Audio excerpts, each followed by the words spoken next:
यो महिना त बर्बादै भएछ यार मेरो त थेत्तेरिका पैसा सब सकिएछ कोठा भाडा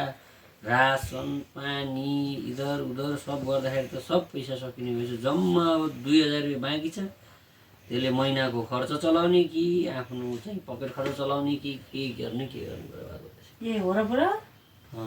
टेन्सन नगर्नु न मसँग एउटा आइडिया छ कोठा भाडा नतिर्ने के आइडिया छ कोठा भाडा नतिर्ने यसो गरौँ के गर्नु भने हामी चाहिँ यस्तो गरौँ के अरे सामाजिक सञ्जालमा हाम्रो कोठामा भूत छ भनेर भिडियो बनाएर म भूतको नाटक गर्छु तपाईँ हल्का डरा जस्तो गर्नु होइन अनि सामाजिक सञ्जालमा हालिदिउँ हुँदैन हुन्छ त्यसो गरेपछि घरबेटीले त कोठा कसरी लिन्छ र भाडा त कोठा भाडा कसरी लिन्छ र घरबेटीले तपाईँको कोठामा भूत छ हामी पैसा तिर्दैन भनिदिउँ हेर्नुहोस् गाइस हाम्रो कोठामा मेरो बुढालाई यहाँ भूतले समातेको छ हेर्नुहोस् यहाँ राम्रो छ हेर्नुहोस् त यहाँ के गरिरहनु भएको छ एकचोटि हजुरले हेरिरहनुहोस् है यहाँ मलाई मोमो खान मन लागेको छ मलाई नयाँ साडी पनि चाहिएको छ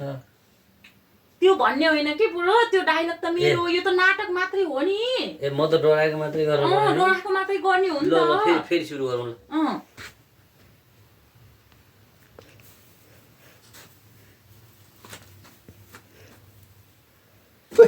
के हो यो मलाई छोड भूत हो कि क्या हो साँच्चीकै म यो घरको बजेट सकाउने भूत हो बजेट सकाउनु ए विधाता ए भुतेनी आमा बरु चाहिँ मलाई खानुहोस् मेरो रगत चुस्नुहोस् क्या मेरो चाहिँ भगो जम्मा 1-2 हजार रुपियाँ छ त्यति जाबो पैसा पनि चाहिँ यो सकाइदिने काम नगर्नुहोस् क्या प्लिज है ए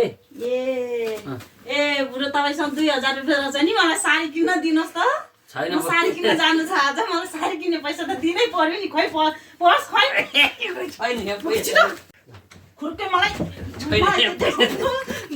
पर्स दिनु मलाई पैसा मसँग पैसा लुगाउने त साडी